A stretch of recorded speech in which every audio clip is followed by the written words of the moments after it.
Hellcat.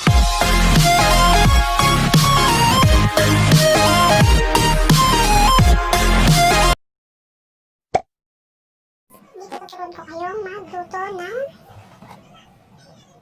beef patty. Ito medyo sunod na, pero na-fried ko na siya. Yan.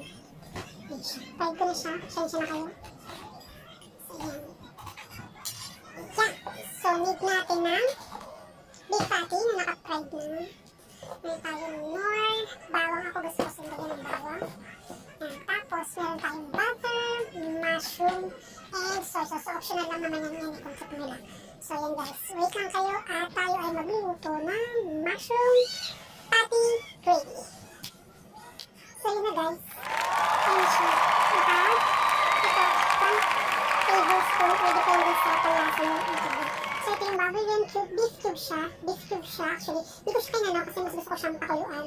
And then, ito yung patty na pinaglagyan kanina. Pero hugasan ko yan, naglagay ako ng kinanaw na harina. So, ito na yung harina natin. So, medyo malabnaw siya kasi parang warm water lang yung ginamit ko. Tapos, ito yung ating jelly, ito yung ating butter, and then, magluluto na tayo. So, saan natin siya guys?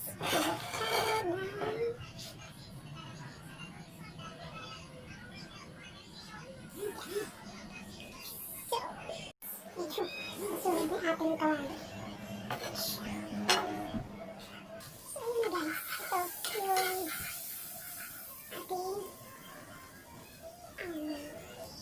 butter or margarine ay may ginasunod pa rin natin na. So, panayin lang natin siya. Hanggang sa magkanang.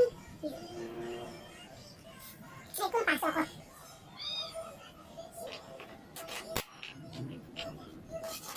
Ilalagyan natin yung natin sabaw. So, gusto ko yung bawang medyo meron siya. Half done lang siya yung kasi masyado na buto. Sunod natin itong sibuyas. So, natin babayan naman siya.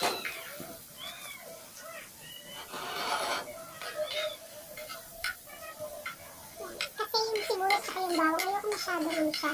Ayoko siya masyadong luto. Parang medyo maigay-gay lang siya dun sa bata. Susunod natin itong ating Jolly mushroom.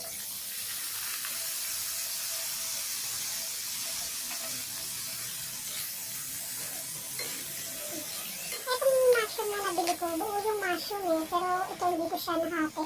Pero mas masarap siguro siya kung hati siya. Iilang natin siya dito. Yan. Hindi na yan. So, i-check nyo na rin kung nabibili yung mushroom, ano siya, half siya or ganitong buo. Kasi ito yan, hindi ko siya na-check. Ito yung nabili ko pala, buo pala siya. Yung ganyan. So make it hati-hati para medyo dumami lang siya. Pero masarap din naman kung buo lang siya. So nasa inyo na lang kung paano siya, kung ano yung gagamitin nyo, kung buo or yung ganitong hilangang panghati. Pero mas maganda siguro kung mas prepare nyo yung putol-putol na siya para hindi kayo nahirapan. So i-drain lang natin siya yan. Medyo pa-brownie lang natin ng konti yung mushroom.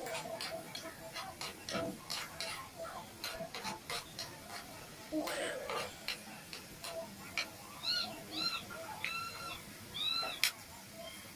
Yes!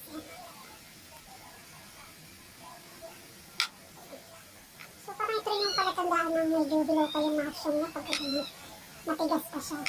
Pero pag yan, parang ang dali na ng putulin. So palatandaan na medyo iga na siya o luto na siya. So, i-mix natin ngayon ay ang ating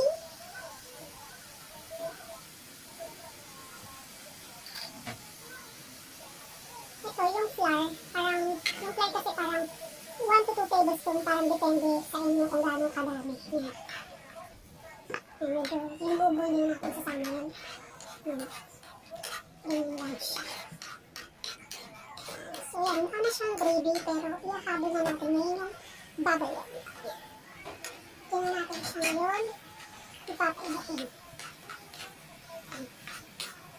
So guys, pwede naman guys na nauna or pinakulog nyo na konti yung cube. Ayan, pwede rin naman yan, mas prepare ko kasi siya ng buo pa siya. Para dyan ko na siya minimix. Yan. So, hindi pa tayo naglalagay ng toyo, pero dadagdagan natin siya ng kalahating tasa ng tubig. Yan. Kasi parang medyo dumami yung aking flour yata. Yan. So, yan. Medyo nag-brown na siya.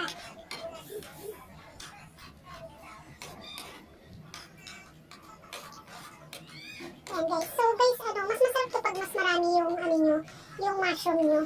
Or yung parang mas maninipis na mushroom, yung hiwa-hiwa na. Mas masarap siya. Pero kasi yun lang yung nabili ko eh. So sachet lang siya. Sachet lang talaga yung binibili kong mushroom para hindi siya ganun kadami. Kasi pag madami, masyadong malaki yung late. Batik na natin. Ayan. Medyo masarap na siya. Maalat na siya. Hindi na natin kailangan siyang dagdagan pa ng toyo. Pero, hindi ko siya lalagyan ng toyo. Lalagyan ko siya ng paminta. Tcharing! Yan, powder yan. Lalagyan ko siya ng powder. Yan. Gusto ko kasi siya ng may powder.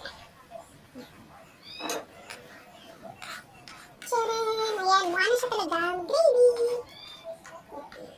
Ayan, see? Antayin nyo lang na medyo mag-tick pa ng konti. Yan.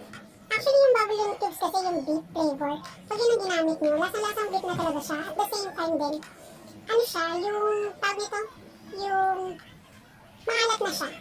So ako, guys, mas prepare kong ginagamit. Yung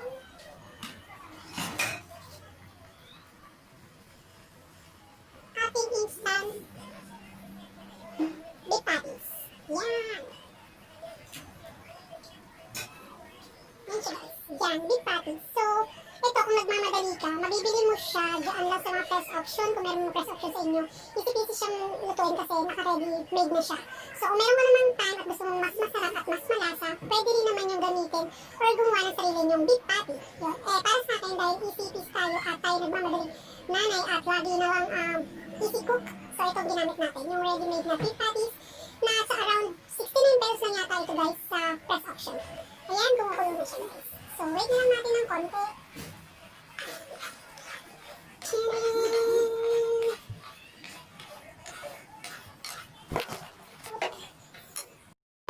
Dahil luto na siya, ito na yung ating gravy sauce. Ayan, luto na siya. Ayan, pinatay ko na siya. Ang gagawin na lang natin ngayon is to fold it over. There you go.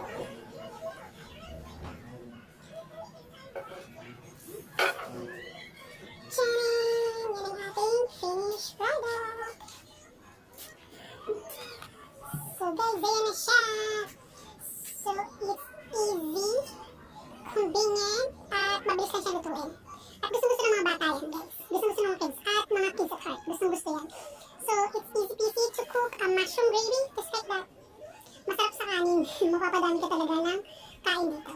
So yun lang guys. Maraming salamat sa panonood ng aking easy recipe, a mushroom gravy beef patty. Thank you!